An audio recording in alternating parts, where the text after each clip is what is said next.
আসসালামু আলাইকুম।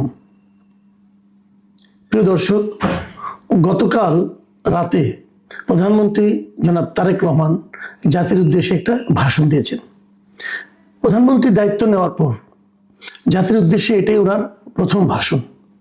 তার আগে উনি ক্যাবিনেট মিটিং করেছেন এবং উনি ওনার সরকার কি করতে চান তার একটা ধারণা দিয়েছেন এবং জাতির উদ্দেশ্যে উনি যে ভাষণটা দিয়েছেন, এই পুরো ভাষণটা আমার মনে হয় যে আমাদের খুব মন দিয়ে একবার একটু দেখা উচিত।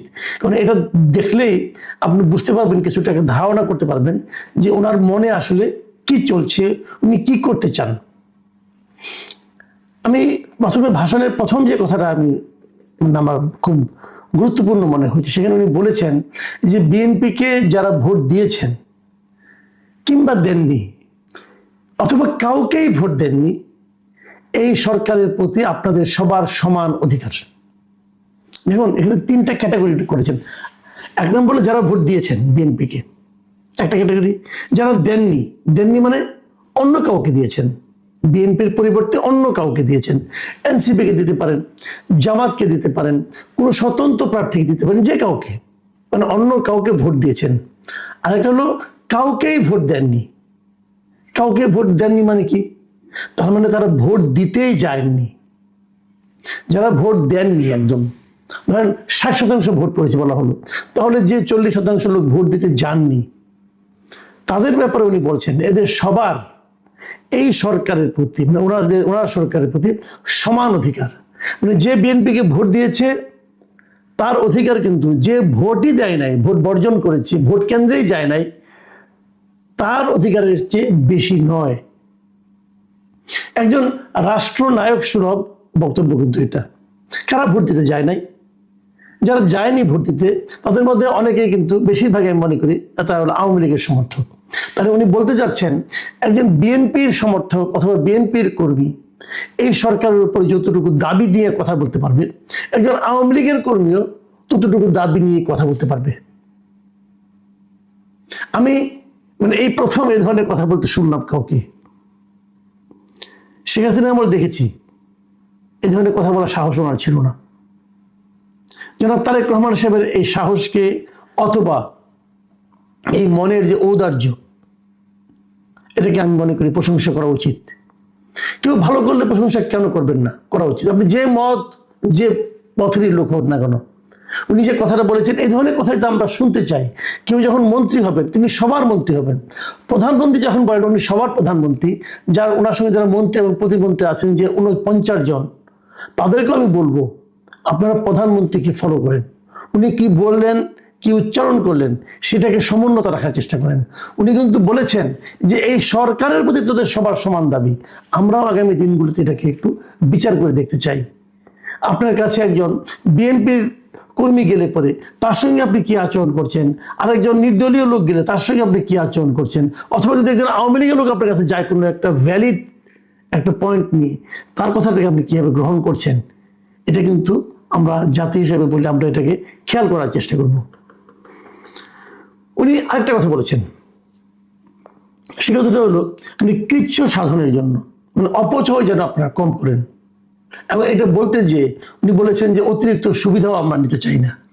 এবং এই অতিরিক্ত সুবিধা না নেওয়ার বিষয়টাকে উদাহরণ হিসেবে বলতে যে উনি বলেছেন যে বিএনপির যে সংসদীয় দলের যে প্রথম সভা হয়েছে, সেই সভায় ওনারা সিদ্ধান্ত নিয়েছেন যে কোনো এমপি সরকারি সুবিধা নিয়ে ট্যাক্স ফ্রি গাড়ি বা প্লট নেবেন না। মানে এমপি হলে কিন্তু একটা প্লট পায়, এমপি হলে একটা ট্যাক্স ফ্রি গাড়ি পায়, এটা কিন্তু অনেক লোভনীয় একটা ব্যাপার কিন্তু। তো এইটা তারা কেউ নেবেন না বলে ঘোষণা দিয়েছেন। আমার কাছে এই ঘোষণাটাও ভালো লেগেছে। এবং আপনারা জানেন এর মধ্যে বিরোধী দল যেটা জামাতে ইসলাম, তারাও ঘোষণা দিয়েছে তারা কোনো ট্যাক্স ফ্রি গাড়ি নেবে না। অবশ্যই এনসিপি কোনো ঘোষণা দিয়েছে কিনা এখন আমার জানা নাই, তারা হয়তো নেবে অথবা নেবে না, আমি জানি না। আমি মনে করি এই ঘোষণা দেওয়ার তো কোনো দরকার নাই। আমি তারেক রহমান সাহেবকে অনুরোধ করব, সংসদের প্রথম অধিবেশনেই এই ট্যাক্স ফ্রি গাড়ি নেওয়ার যে প্রবণতা এবং যে নিয়মটা আছে, এই নিয়মটা বাতিল করে দেন, তাহলে নতুন করে কোনো ঘোষণা দেওয়া লাগে না। আপনারা বলে দেন যে একজন এমপি সরকারি যে কোনো সুযোগ সুবিধা পাওয়ার ক্ষেত্রে, প্লট অথবা ফ্ল্যাট অথবা গাড়ি পাওয়ার ক্ষেত্রে 10 জন সাধারণ মানুষ যে সুবিধা পায় তার চেয়ে কিছুই বেশি পাবে না। এরকম একটা নিয়ম করে দেন, তাহলে আর এর নতুন করে আলাদা করে জনে জনে প্রতিজ্ঞা করতে হবে না। একইভাবে আমি আপনাকে আরেকটা অনুরোধ করব, আমলাদের ব্যাপারে একটু খবর নেন। একজন সচিব, একজন অতিরিক্ত সচিব অথবা একজন যুগ্ম সচিব, ওনারা নিয়ম অনুযায়ী কি পরিমাণ গাড়ির কি সুবিধা ভোগ করেন, তেলের কি সুবিধা ভোগ করেন, একটু খবর নেন। এবং অনেক সময় নিয়মের বাইরেও ওনারা যে মন্ত্রণালয়ে আছেন সেই মন্ত্রণালয়ে যদি কোনো প্রজেক্ট থাকে, সেই প্রজেক্টের গাড়ি, পিডির গাড়ি কোথায় আসে একটু খবর নেন। একটু খবর নিলে সমাধানটা আপনার কাছে ইজি হয়ে যাবে। সমাধানের পথ নিয়ে আমি আলোচনা করছি, সমাধান আপনি পাবেন, কিন্তু একটু খবর নেন যে তারা, আপনারা তো গাড়ি নিচ্ছেন না, এমপিরা গাড়ি নিচ্ছেন না, মন্ত্রীরা সরকারের কাছে ট্যাক্স পেয়ে গাড়ি নিচ্ছেন না, আপনারা তো সরকারি গাড়ি পাবেন, সরকারি গাড়ি ওনারাও পান, কিন্তু ওনারা কিরকম ভাবে পান, কি প্রক্রিয়ায় পান, একটু খবর নেন।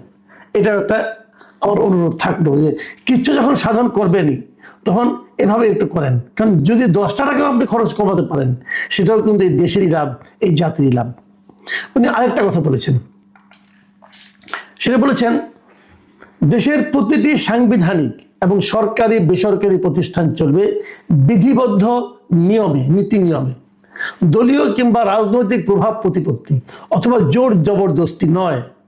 আইনের শাসনই হবে রাষ্ট্র পরিচালনার শেষ কথা। এই কথাটা আমার কাছে শুনতে খুবই ভালো লেগেছে।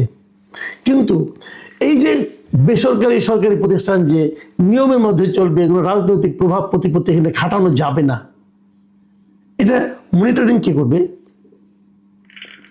আমি যতটুকু জানি অলরেডি বিভিন্ন সরকারি কর্মকর্তা কর্মচারীদের মধ্যে একটা হুজুগ শুরু হয়ে গেছে। মাঝখানে ছিল কিন্তু কে কবে ছাত্র শিবির করতো, জামাত করতো, এটা নিয়ে কিন্তু গত 1.5 বছর অনেকে বলছে আমি জামাত করতাম, আমি ছাত্র দল করতাম। যারা নাকি আওয়ামী আমলে নিয়োগ পেয়েছে তারাও কেউ ছাত্রলীগ করতো না, সবাই জামাত এবং ছাত্র দল করতো, আর কিছু করতো না। এখন সরকার গঠনের পর যতটুকু আমি শুনেছি, জামাতের যে অফিসাররা ছিলেন যারা ছাত্র শিবির করতেন, জামাতের খুব ভালো ভালো সুযোগ তারা পেয়েছেন, তারা নাকি এখন বিএনপি হওয়ার প্রতিযোগিতায় নেমে গেছেন এবং তারা সব বিএনপি করতেন। আওয়ামী লীগের অনেক ঢুকে পড়ছে, বিএনপি করতেন। তো আমার কথাটা হলো কি, যে আওয়ামী লীগ কিংবা বিএনপি কিংবা জামাত, এটা আমলাদের পরিচয় হবে কেন? এই কথাটাই কিন্তু তারেক রহমান বলেছেন যে এখানে কোনো আইনের শাসনটা মূল কথা। প্রত্যেকটা প্রতিষ্ঠান চলবে বিধিবদ্ধ নীতি নিয়মে। তো বিধিবদ্ধ নিয়মটা কি? এই বিধিবদ্ধ নিয়মে কি বলা হয়েছে যে যদি কেউ বিএনপি করে তাহলে তার দ্রুত প্রমোশন হবে? বিধিবদ্ধ নিয়মে কি বলা হয়েছে যদি কেউ আওয়ামী লীগ করতে এক সময় এই জন্য তাকে ওএসডি করা হবে? বলা হয়েছে ভাই? যদি বলা না হয়ে থাকে তাহলে আমি তো মনে করি একটা নিয়ম করা উচিত। এখন তো নিজেকে আওয়ামী লীগ বলবে না, জামাতও বলবে না, সবাই বিএনপি বলবে। যে লোকটাই বলবে যে আমি বিএনপির কর্মকর্তা ছিলাম, আমি বঞ্চিত হয়েছি, এই সমস্ত বলে কিন্তু এক ধরনের সিম্প্যাথি ক্রিয়েটের চেষ্টা করবে। যেই বলবে তার বিরুদ্ধে ব্যবস্থা নিন। সিম্পলি দুইজন লোকের বিরুদ্ধে ব্যবস্থা নেন, দেখবেন আর কোনো বিএনপির লোক খুঁজে পাবেন না, জামাতও খুঁজে পাবেন না, আওয়ামী লীগও খুঁজে পাবেন না। আমলাদেরকে বলেন ভাই আপনারা পেশাদার আমলা হন, সরকারি কর্মকর্তা কর্মচারী হন, আওয়ামী লীগ বিএনপি হয়েন না। এই যখনই তারা আওয়ামী লীগ বিএনপি শুরু করবে তখন আপনি যত কিছুই মিষ্টি মিষ্টি কথা বলেন না কেন, যতই নীতি নৈতিকতার কথা বলেন না কেন, সব ফেল মারবে। কাজে আপনি অন্যদিকে না যেয়ে আগে যারা নাকি নিজেদেরকে বিএনপি বলে যে আমি বিএনপির কর্মকর্তা, বিএনপি করতাম বলে আমাকে একবার প্রমোশন আটকায় দেওয়া হয়েছিল, অথবা এখন ডাবল প্রমোশন লাগবে, এই ধরনের কথা যত লোক বলে তাদের বিরুদ্ধে আগে আইনি ব্যবস্থা নেন, তাদের বিরুদ্ধে একটা ব্যবস্থা নেন, তাদেরকে একটা পানিশমেন্ট দেন। আপনি দেখবেন আর কোনো আমলা আর সচিবালয়ের মধ্যে এই আওয়ামী বিএনপি জামাতের এই জিনিস আর চলবে না। এতে আপনার কোনো ক্ষতি হবে না, কারণ যারা বিএনপি করে, যারা নিজেদেরকে বিএনপির আমলা বলে পরিচয় দেয়, এরা আসলে আপনার ক্ষতি করে। আওয়ামী লীগের আমলে যারা আওয়ামী পন্থী আমলা ছিল তারা কিন্তু আওয়ামী লীগের ক্ষতি করেছে, তারা আওয়ামী লীগ করে বলে নিজেরা প্রচুর দুর্নীতি করেছে। আবার এই দুর্নীতির কথা যখন আসলো তখন আরেকটা কথা বলতে চাই। যদিও প্রধানমন্ত্রী বলেছেন যে এই বিএনপি সরকার সব ধরনের অনাচার অনিয়মের সব সিন্ডিকেট ভেঙে দিবে, এটা শুনে আমি আশাবাদী হয়েছি। আমি খালি অত দূর যাব না, আমি একটা সিন্ডিকেট ভাঙার জন্য এই মুহূর্তে বলবো, সেটা হলো এই ব্যবসায়ীদের সিন্ডিকেটটা ভেঙে দেন যদি পারেন।